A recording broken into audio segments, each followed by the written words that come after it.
respected indigenous elders came from all over the world. Everyone there to share their own spiritual traditions and to bear witness to the Mirning and their fragile culture of whale dreaming. Your pilikia, your problems, your interests, your concerns. And if we can be any help in that way, we will support you. To share different ceremonies and ideas with the Mirning.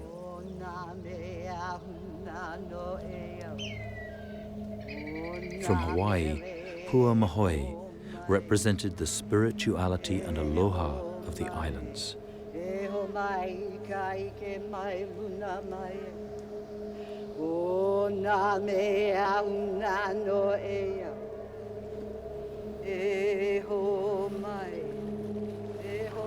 Our people have experienced the desecration of a tradition that we in our heart knew was great as Hawaiians.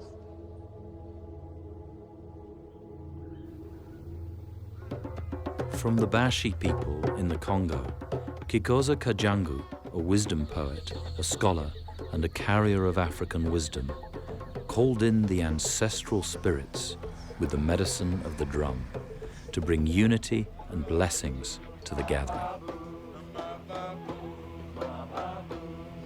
We say thanks to the Mother of Creation.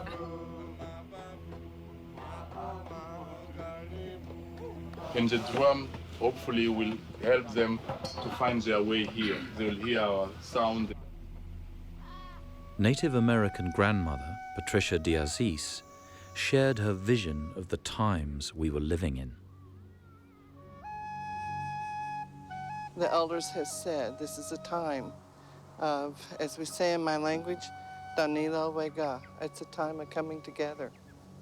So we save this earth, the planet, and the people.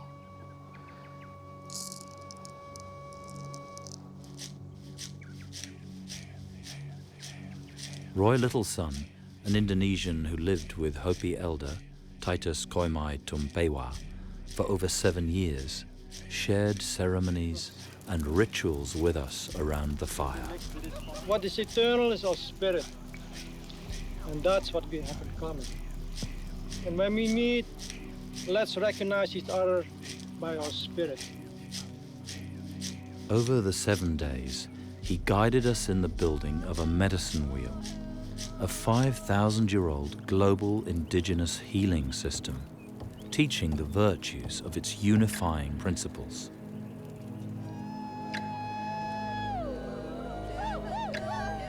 All is within us, so actually we are also the medicine wheel. But we need sometimes something outside of us to remind each other that we all are one. Alberta Thompson, a Native American elder from the American Northwest, represented a lone voice in her tribe, the Makah. I truly, really love the whale. She spoke out against the reintroduction of the killing of the friendly grey whales by her people. Pray for my village and lay down that harpoon. Alberta had become a staunch defender of the whales, turning against that aspect of her traditional background. The spirit I received from them was a spirit of trust, that they trusted us. And I said, to me alone, I just felt like they were saying thank you to me.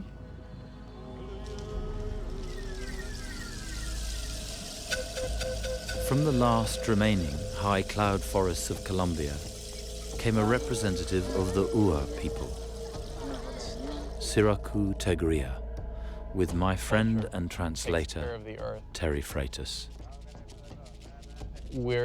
We're living right now in a time that's very difficult. It's very dangerous for us being indigenous people in Colombia. They came to show solidarity with the Mirning through their own struggle against the Occidental Oil Company. Taking the petroleum from under the earth is like taking the blood of Mother Earth, in that the blood is sacred and you can't exploit that. The Ua were engaged in a desperate confrontation with the oil companies in an effort to preserve the last of their sacred traditional lands. Maori elder Pauline Tangiora came from Aotearoa, New Zealand.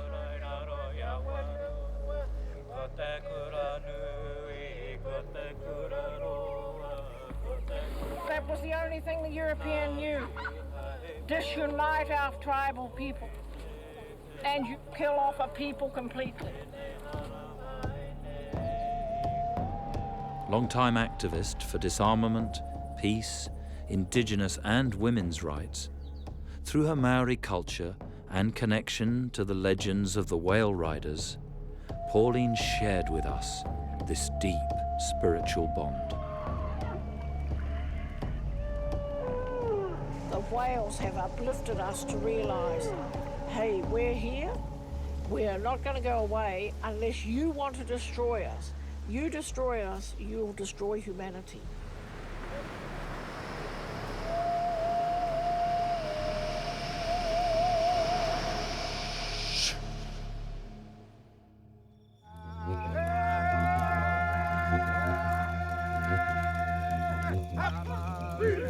On the first night of the gathering, a group of Yolngu people from Elcho Island performed a traditional smoking ceremony, chanting to welcome everyone into the circle.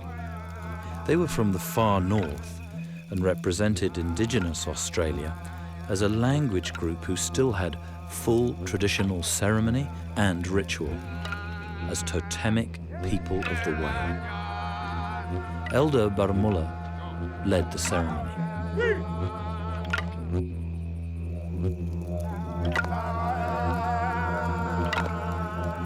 The smoking ceremony bound us together in common purpose. As in many different cultures, the smoke was used to cleanse us.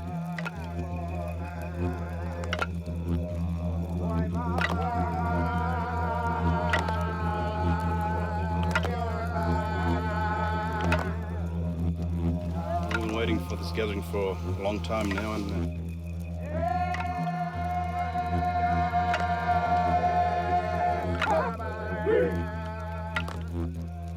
welcome goes to you. It's coming from all the whale dreaming people. We have a common compassion for earth, nature, and especially whales and dolphins. Is a unique opportunity to mix with other people from other cultures whose reality is desperate, different to what we live. And everybody wants to get back to something but truthful. Our futures are joined together collectively in bringing humanity now to a point of transformation. I like to ask my heart to speak, not my head. We went through many worlds, many lifetimes to know this. The system we live under at the moment, if it remains in place forever and a day, will destroy the planet.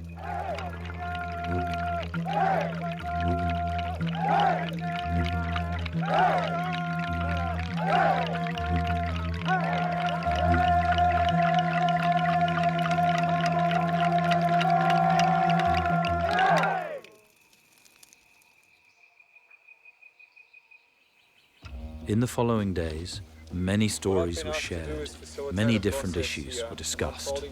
That everyone will be part of.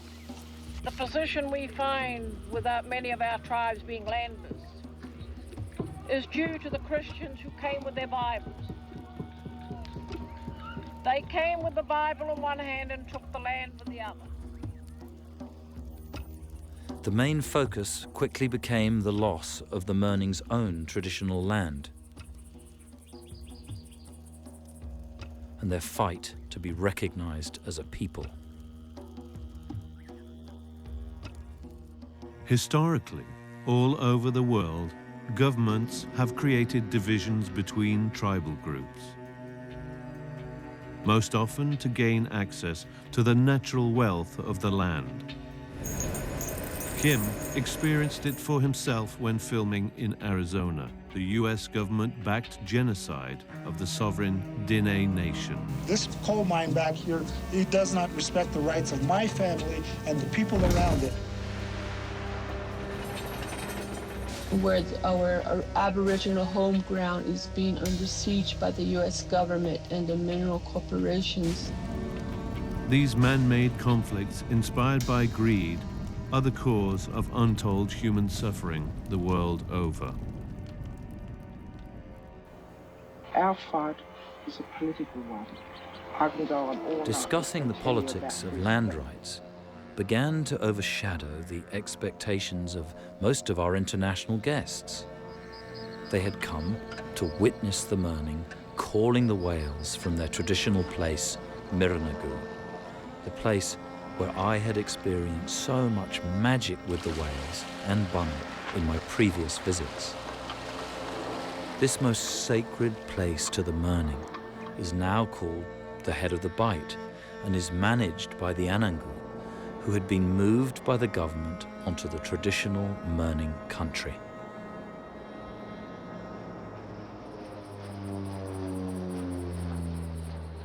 I had waited anxiously for our international guests, because right up to the very day of their arrival, I didn't even know whether the Mirning would be allowed to take them to Mirranagu. This is a really, really, really special moment for all of us and for the Mirning. After much negotiation, finally the Mirning were given permission by the current leaseholders to take their guests there. We had to agree to certain conditions, which again are painful for the Mirning to have to agree to, which was that when we went down there, it would appear that we weren't involved in ceremony.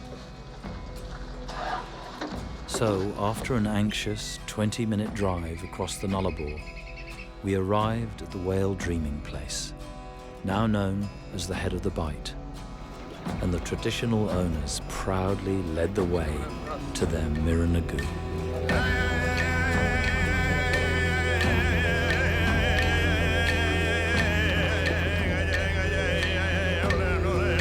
As the beautiful bay unfolded before us, suddenly we all saw it.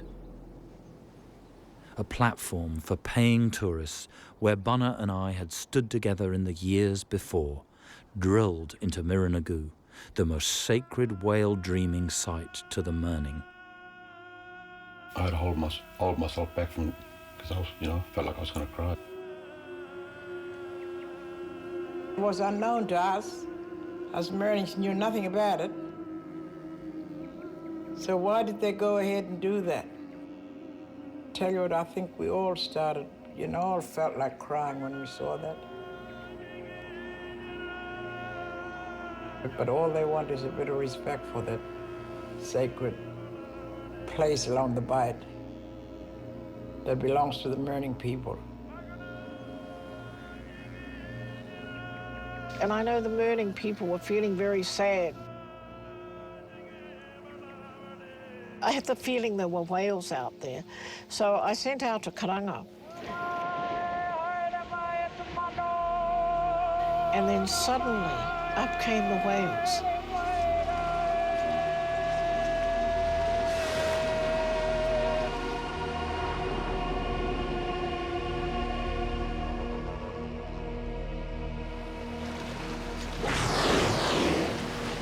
Suddenly, we were told we were to stop.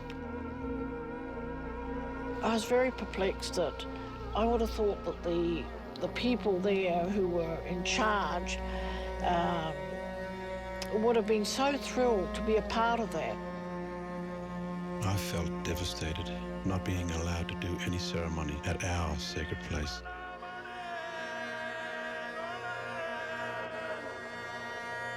We're not part of the land anymore. And it's just like our people have died out.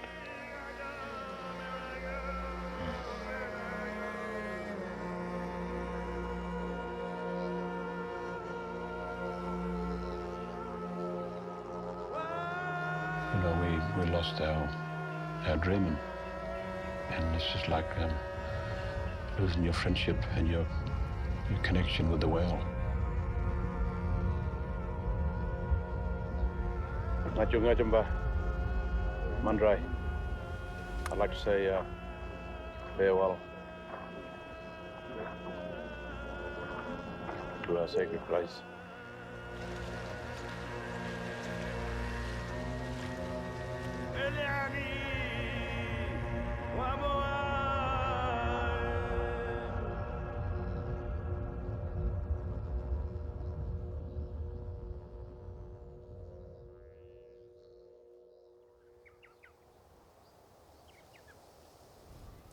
Back at the camp, we all felt the disappointment at the ban on the whale ceremony at the Bight, and the helplessness of the Mirning in their ongoing struggle for recognition. It was distressing to hear the same stories repeated over and over again. Tribe over there right now that has a piece of ground that they put two different tribes on, and they're fighting. You know, they haven't resolved that. We don't know what. And very encouraging to hear all the offers of help. This is where my heart is. This is why I have come. It's just a common ground. We have to at least stand on one space, even if it's 1 inch, that we say, this is common ground. Let's begin from there. The Yolnu people from Elcho Island quietly watched all of this unfold. It was how they chose to express their concern and solidarity for the Mirning, holding a secret ceremony with us 30 kilometers from Miranagu that transported everyone at the gathering into a whole different world. Elder Baramulla explained the significance of the ceremony. Yo, waganabulo, dawo. Adwal lang ni yung nabila na naguro nan ngaray gura. Bila nga yung una inalan yung una. Debu dun dak bayo na? Jalki naprungule ko amul kanganya lo dwali business na. Bapro koro rom goro yakabawala miri.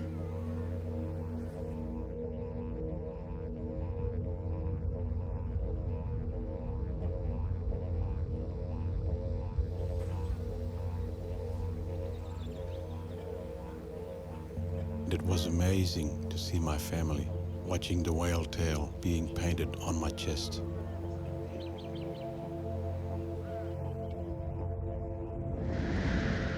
When my mother saw this, she was very proud too. It reminded her of her father, who was the Mirning song and dance man of the whale totem. Ngara kangay dalidang bulyon, Boria. Yakadwalinja. Oi mere, wala nga liwar ko mga oi mere doali. That is a very precious time to actually be a part of that male achievement.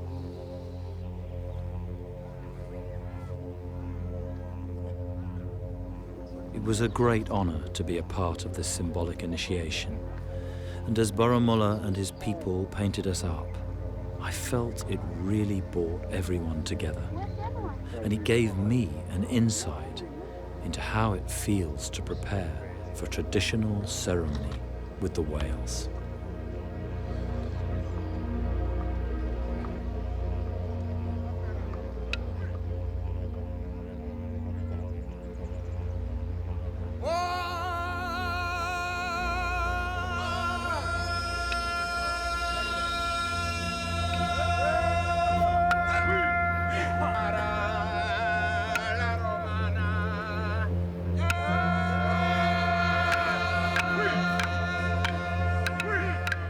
The Yolnu people led Bunna and Clem in their whale calling ceremony.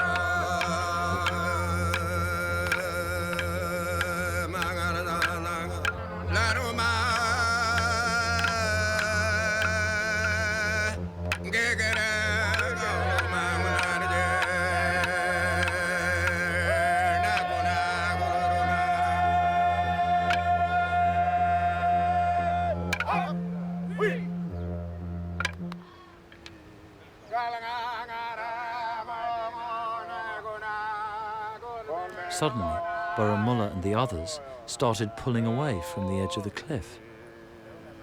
They said they had to, because we were not greeted by a whale. At that moment, my heart sank, because once again I could feel the disappointment of our guests. For me, was a feeling of, well, but I came here to greet the whales and be greeted by the whales.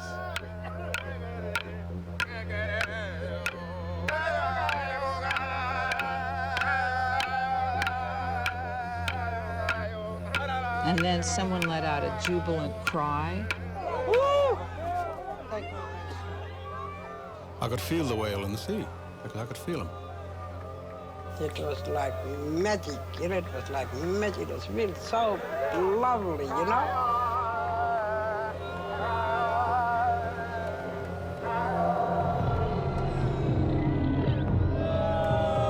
I knew the whale was there, but when I saw it, it was a magical feeling.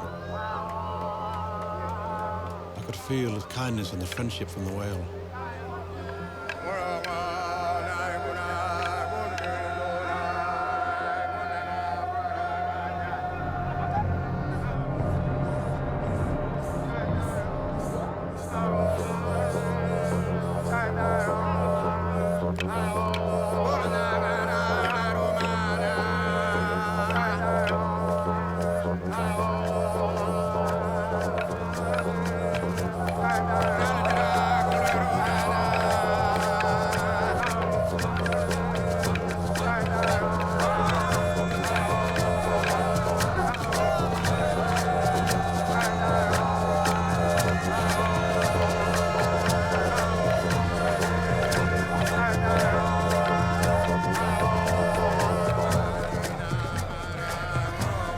The whale spirits came into me.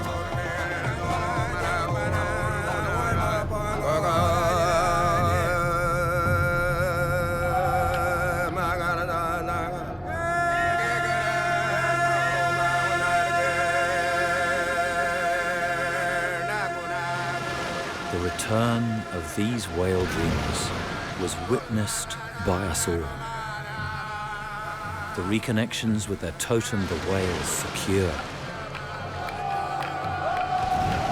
The Murning were back.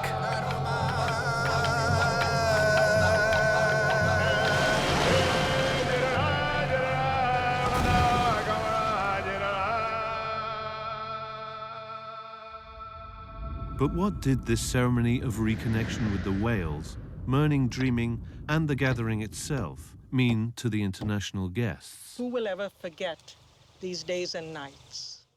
And it was the human family of elders that came in and took our Murning friends and brothers and sisters by the hand.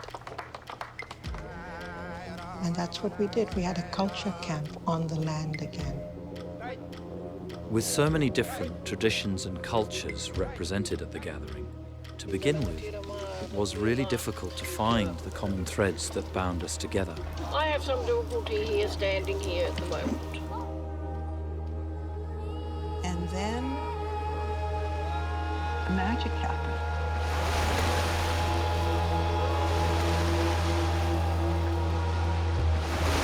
And at that moment, I felt a strong spirit come between us, saying we are brothers and sisters. And the understanding that was gained from people from very different cultures has been phenomenal. For me, one of the most important aspects of the gathering was that my personal connection with the Murning was deepened by the whole experience. You are my brother. Thank you. I call you Maraju. That means brother. Maraju. A week ago, we were total strangers.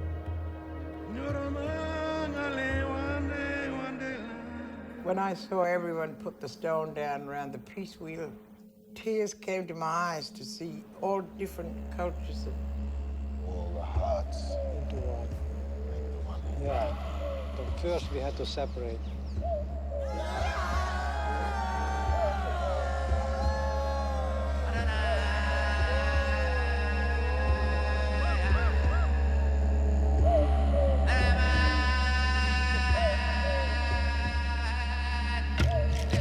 As we celebrated the completion of the wheel together, 2 eagles took flight and circled above us.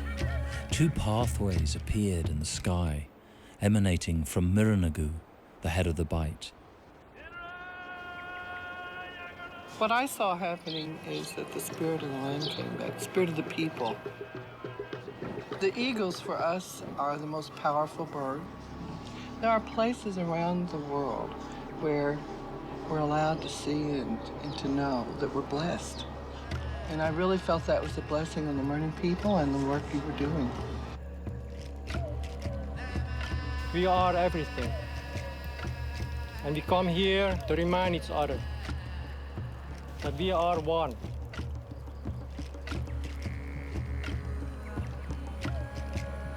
This universal theme of oneness came up again and again at the gathering. Of course, we all have different beliefs, cultures, traditions, rituals, and ceremonies. But ultimately,